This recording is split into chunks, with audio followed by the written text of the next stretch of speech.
স্ক্রিনের ভিডিওটা তোমরা আগে ভালো করে দেখো, তারপর আমি কিছু বলছি।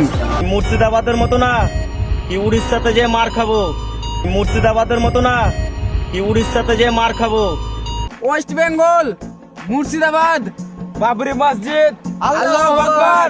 এই মুর্শিদাবাদের লোকেরা, আমরা তোদের মতো না কি আমরা রাজমিস্ত্রির কাজ করে খাই, আমরা টাওয়ার লাইনের কাজ করে খাই। নিজে একজন লেবার হয়ে রাজমিস্ত্রির বিরুদ্ধে কথা বলছো, এটা নিয়ে আমার কোনো মাথা ব্যথা নেই, কিন্তু তুমি যে এই কথাটা বললা যে উড়িষ্যা থেকে মের খেয়ে বাড়ি আসছে মুর্শিদাবাদের লোক, এটা কিন্তু খুবই একটা খারাপ কথা। কারণ জুয়েল রানার যে ওপরে অত্যাচার করেছে উড়িষ্যার মানুষজন, এটা নিয়ে শুধুমাত্র মুর্শিদাবাদ জেলা না, যতগুলো জেলা আছে ওয়েস্ট বেঙ্গলে সব জেলায় কিন্তু তার বিরুদ্ধে প্রতিবাদ করেছে। আর তুমি এটা নিয়ে যে কুটিক্তি করছো, খারাপ একটা ভিডিও বানাচ্ছো ভিউসের লোভে, এটা খুবই একটা খারাপ কথা। আর তুমি একবার মানে মুর্শিদাবাদের দুর্নাম করছো, একবার নাম করছো, এটা কেমন ধরনের কথা?